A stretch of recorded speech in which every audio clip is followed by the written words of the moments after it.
अस्सलाम वालेकुम जी। We are back with another preview और आज का प्रीव्यू होगा पाकिस्तान वर्सेस इंडिया, जो कि आज शाम को दुबई के स्टेडियम में खेला जाना है। और आज से हम एक नई सीरीज स्टार्ट करने लगे हैं जिसमें हम दो लैंग्वेजेस में एनालिसिस किया करेंगे, एक उर्दू/हिंदी और दूसरा होगा हमारा पंजाबी में। सो अभी स्टार्ट करते हैं उर्दू में और देखते हैं कि Fairlie Pakistan versus India match में क्या चांसेस हैं और क्या एक्सपेक्टेशंस होनी चाहिए।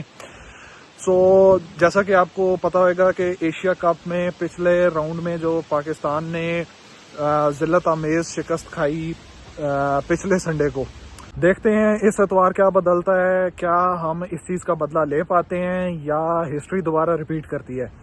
फेयरली अगर देखा जाए ऑन पेपर इंडिया की टीम बहुत स्ट्रांग है, लेकिन अगर आप इंडिया का भी लास्ट मैच देखें, उन्होंने बहुत ही कैजुअली लिया जो उनका मैच था ओमान के अगेंस्ट, और ओमान ने तकरीबन उनको पकड़ लिया था। लेकिन ऑन पेपर देखें तो इंडिया की साइड जो है वो एक हैवी साइड है और हैवी वेट्स हैं सारे, तो उन्होंने वो मैच जो है वो जीत लिया और ओमान को उन्होंने हरा के अपना अनबीटन रिकॉर्ड जो है वो गए हैं सुपर 4 में।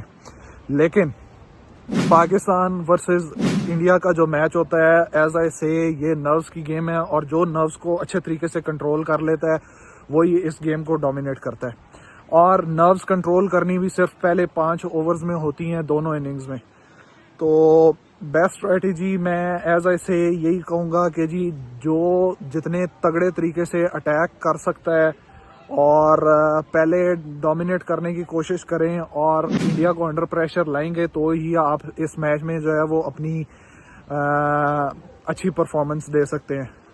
फेयरली देखें तो पाकिस्तान टीम जो है वो अभी इंडिया से बहुत पीछे है, लेकिन ये T20 गेम है। T20 में हमेशा याद रखें कोई भी इंडिविजुअल ब्रिलियंस जो है वो मैच को निकाल सकती है, ईदर फ्रॉम बॉलिंग साइड और बैटिंग साइड।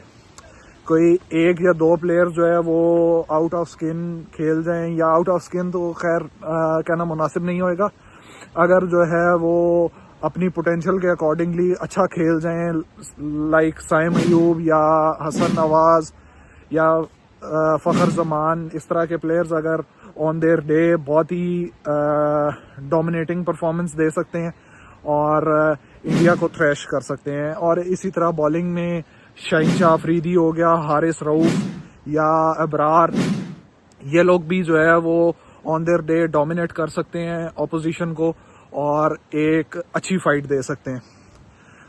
अब जो कि कंट्रोवर्सी चल रही थी पिछले मैच के बाद से कि जी मैच रेफरी को हटाएं क्योंकि उसने हाथ मिलाने का जो है वो मना किया था सलमान अली आगा को। मैं कहता हूँ इस सारी बकवास को, इस सारी चीज़ों को आपने अच्छे तरीके से जवाब देना है, तो इस मैच में जो है वो आप डोमिनेट करें, इंडिया को हराएं और उसके बाद कहें कि जी हम हाथ नहीं मिलाना चाहते, तुम अगर नहीं मिलाना चाहते हम भी नहीं मिलाना चाहते। ये एक बेहतर तरीका है बजाय इसके कि जी आप रेफरी के पीछे पड़ जाओ कि जी रेफरी हटाओ, फलाना हटाओ, इसको हटाओ, उसको हटाओ।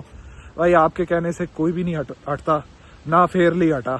आपने जो है वो जोर लगा लिया कि रेफरी हटा दें, अगलों ने रेफरी भी नहीं हटाया और ओमान के मैच में वही रेफरी था। तो कहने का मकसद ये है कि जी आप अपनी गेम से जो है वो अगले को शटअप कॉल दें बजाय इसके कि जी आप इस चीज़ों पे फोकस करें कि जी रेफरी हटा दें, अंपायर हटा दें। BCCI का जो है वो जोर, BCCI का जोर आपके प्लेयर्स पे तो नहीं है। अगर वो बहुत अच्छा खेलेंगे और अपने कंट्री को अच्छे तरीके से रिप्रेजेंट करने की कोशिश करेंगे और अपनी एक गेम लेकर आएंगे, उसमें BCCI कुछ नहीं कर सकता।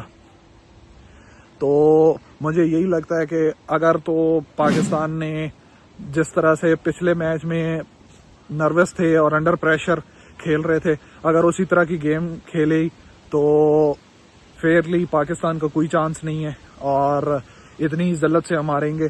लेकिन अगर डोमिनेट करने की कोशिश की, प्रेशर को अच्छे तरीके से हैंडल करने की कोशिश की, तो एज आई से ऑन अ डे कोई भी प्लेयर जो है वो मैच विनर हो सकता है।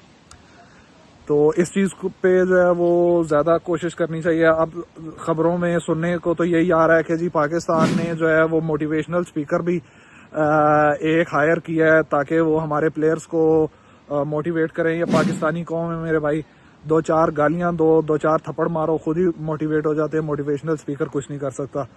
तो मुझे नहीं लगता कि मोटिवेशनल स्पीकर की कोई ज़रूरत थी।